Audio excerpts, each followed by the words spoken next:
So here's with one thing that I've learned, and I've done a little bit of reading about rules of thumb for RV life. There's like a 333 rule. Don't travel more than 300 miles, be at your destination by 3 p.m., and stay at least 3 days. Okay, so that was the goal. And the amount of miles to get to Santa Barbara was 233 miles. So I knew I could do it in a day. And that's pretty much my max. 300 miles is my max. That'll be about 6 to 7 hour drive. I can do that. But one of the things that I've realized is that when we go on a road trip, I love road trips. So I just let my thoughts wander. I listen to music. I stop whenever I please. But for right now, that's not how my trips are going. See, I find myself completely hyper-focused on all of those people that are surrounding me, all of the vehicles around me. The fact that I'm pulling a trailer, I'm constantly looking out my rearview mirrors to check the tires, to check what's on each side of me. I'm checking my speed. I'm making sure that the dog is okay and he's not needing anything. That's rearview mirror stuff. Plus, you got to pay attention to how many miles to the next freeway and changing lanes and just being safe on the road. It's actually very meditative in a way for me because I'm so hyper focused on everything that my thoughts don't have a chance to wander off and get lost in anything else. And it's almost as good as meditating. Not exhausting. I found that prayer worked. First of all, when I leave, I ask God to please surround the trailer and the truck with your angels to give us a hedge of protection as we travel. I'm learning, and it continues to be, and every day is outside my comfort zone. So I got here, and the first thing Kismet and I did was come down to this beach. This is El Capitan State Beach in Goleta. It's just a little bit north of Santa Barbara. We came out here, and he just loved the water, but then I see there's signs that say no dogs on the beach, which is why we're up here at a picnic table. And he'd probably love to be running on the beach, but I'm not a rule breaker, so I'm not going to take him out there, even though there's only a couple people around that probably wouldn't even care or notice. I'm not going to break the rules. Besides, here's another thing. So I took him to Stearns Wharf, which is a tourist attraction here in Santa Barbara. It's right in downtown Santa Barbara. First of all, realizing I'm here the holidays, it's crowded. There's a lot of people. And, when I first got here, Kismet, I don't know if it's the water or what, but his bowels are just not cooperating. And that's gross. Because I haven't changed his diet or treats or anything, but that was gross. It was just, I had gone to get a massage and was looking forward to just grilling a steak and some chicken and having a nice camp dinner. But I had to spend the first 30 minutes when I got back from the massage cleaning up the mess from the dog. Not enjoyable at all. But anyway, he's feeling better now. So this is our second trip down to the beach, and I just wanted to do a little bit of an update on here we are. We're going to be here for Christmas, and then we're going to go up to Pismo Beach for New Year's Eve. And then couple things in January. I'm going to do Courtside in January, but before that, I found a little, they call it Escapees. It's a club for full-time reviewers who are still of working age. So I joined that club because it's me. And they're just having a party out in Lake Havasu at the beginning of January. The journal project has kicked back in. When I was stuck at Lake Skinner, I read a couple journals, and now I'm in the process of the fourth one. I have 3 now that I can burn. And back in the process, I looked at the dog getting sick and not wanting to do too many touristy things is God telling me, this is the project you set out to do. You don't need to go spend money on tourism ideas.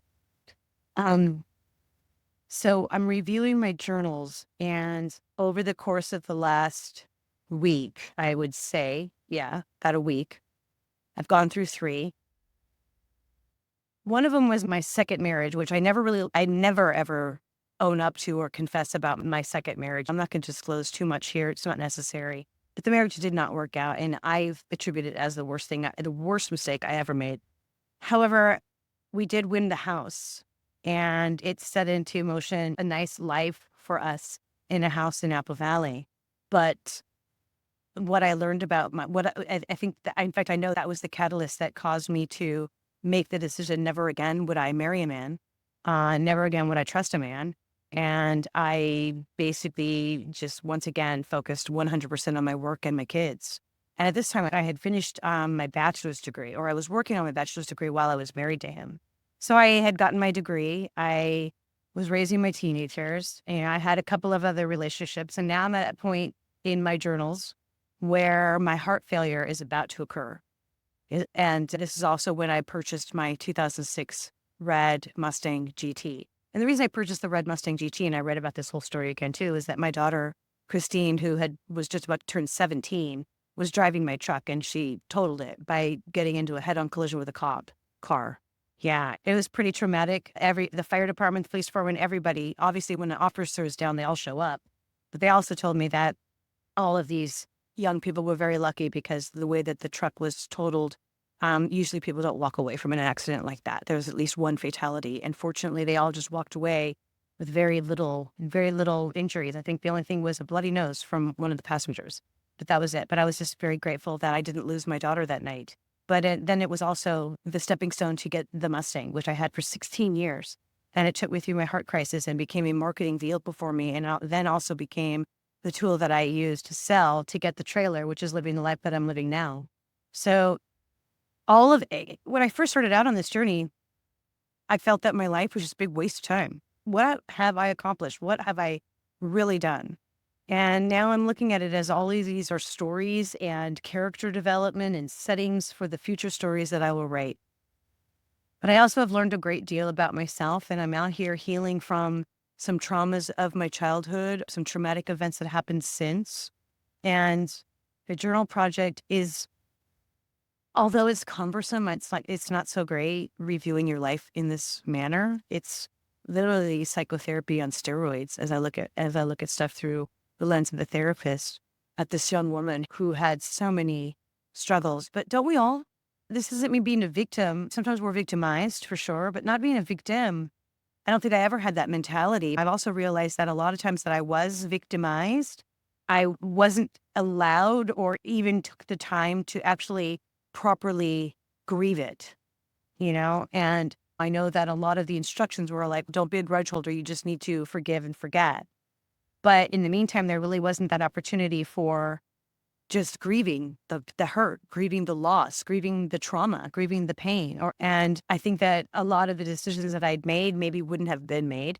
Another thing that I've learned through reading these journals again, I remember when I had my heart step, I was like, have you been under any kind of undue stress? No, everything's fine. I got teenagers. I'm fine. But as I'm reading my journals, it's, oh yeah, are you kidding me? With the business and the kids and the ex and the divorce and all that other stuff. It's no wonder my heart gave out. I thought it had lived longer, but my heart failure occurred literally 1 year exactly after my divorce was final. Only 1 year.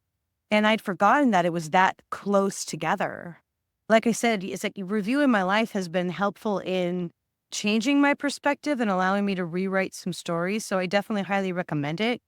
But how are you going to if you didn't journal your whole thing? But I don't have really any people that I can talk to that will have that recollection on my behalf. And did I really need to review this entire life? I think so. I think that I used to ask questions. Why do I always keep a journal? Why am I obsessed with writing? Because I'm a writer. I'm called to write.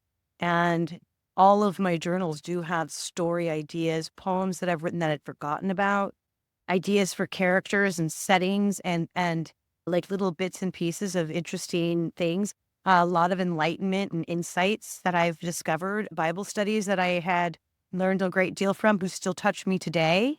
And there's these weird parallels in my life that I see repeated patterns.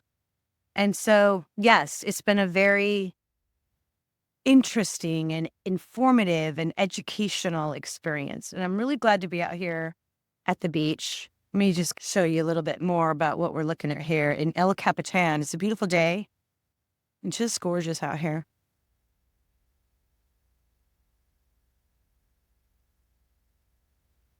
Not a beach, but the beach is my home. I will admit it. As much as I love my friend Lene and I love my time spent with her, I'm really a beach girl, not a desert girl.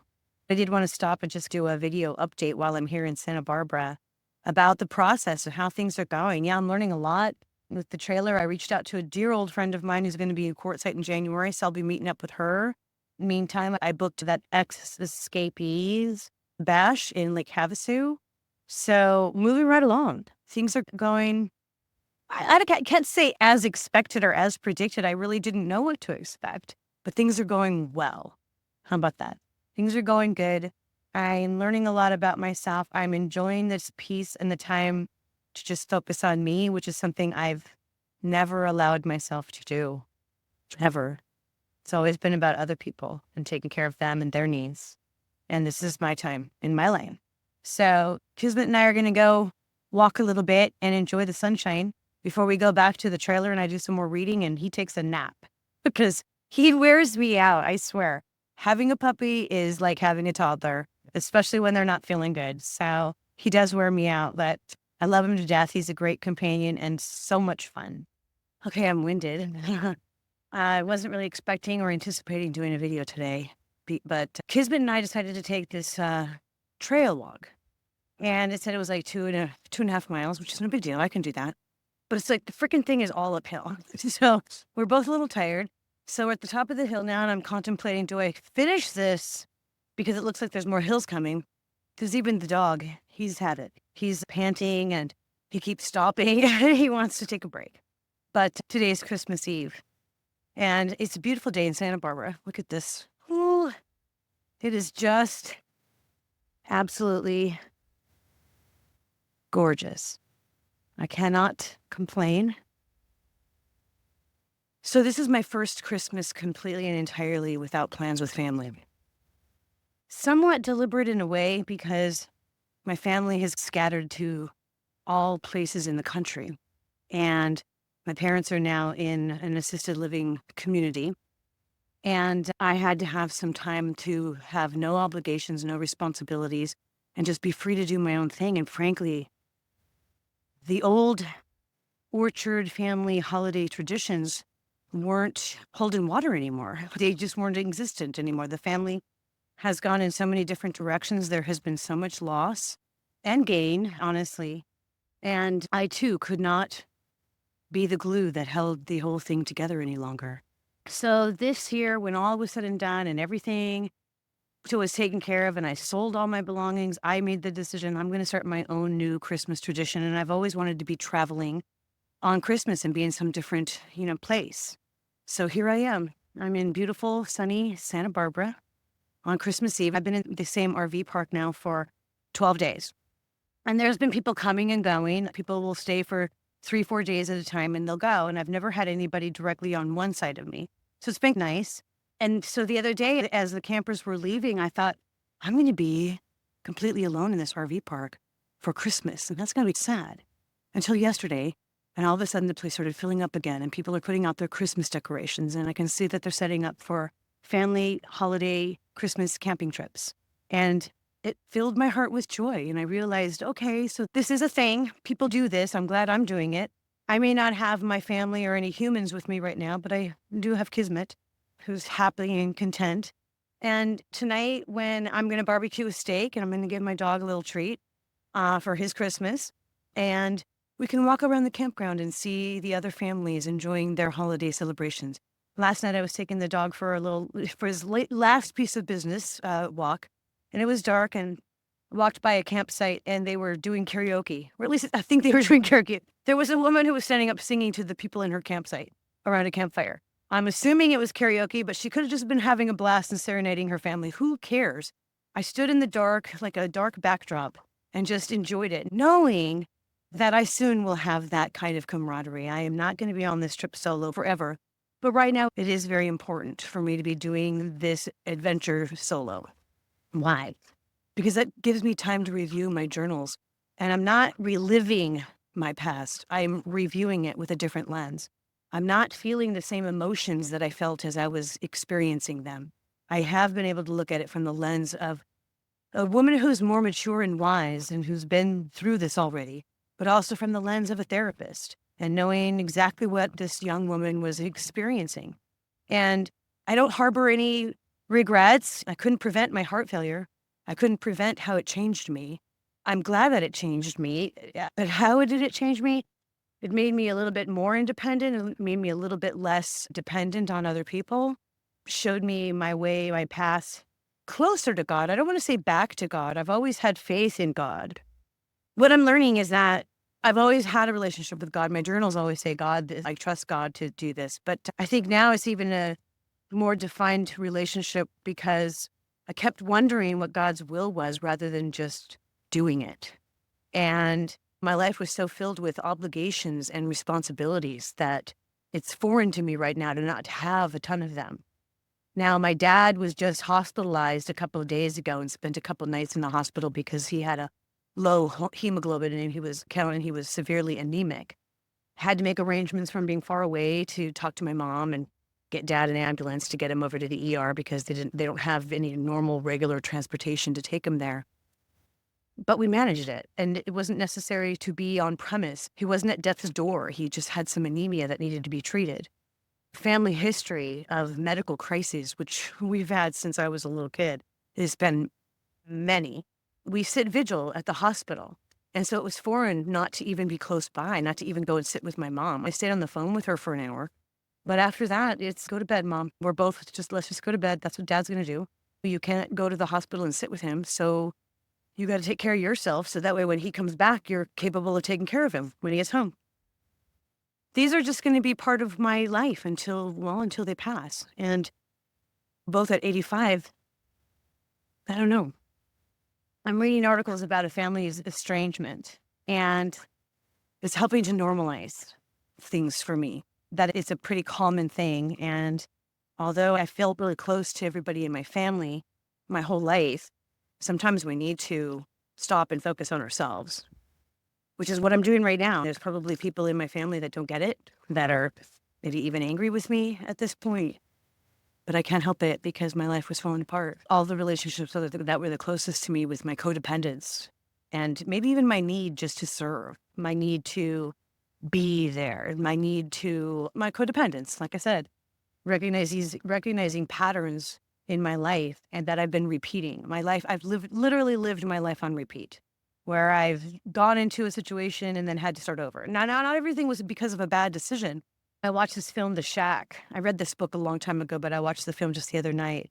Then there's a line in it that says that where God says, or the character playing the character of God says, I can bring a lot of good out of tragedy, but I don't create the tragedy.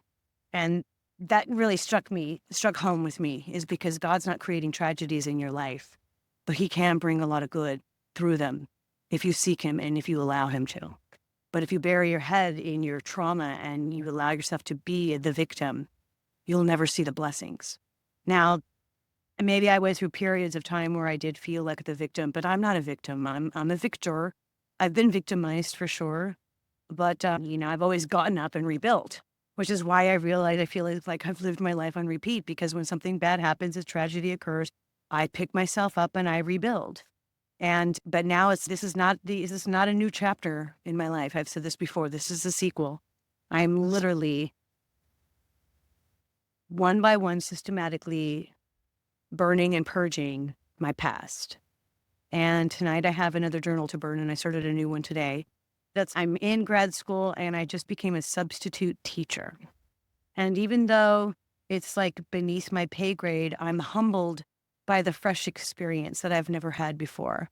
I even make a comment in one of them, it's demeaning to be making copies for a teacher when I've been doing FCC compliance for major market radio and television stations. So I humbled myself, and it was good for me. And I didn't mind the substitute teaching. It was pretty easy. It was babysitting with a lesson plan. So that's where I am in my journal review right now. I've got a steak to put on the grill, and I'll give Kismet a few bites of his very first steak for Christmas.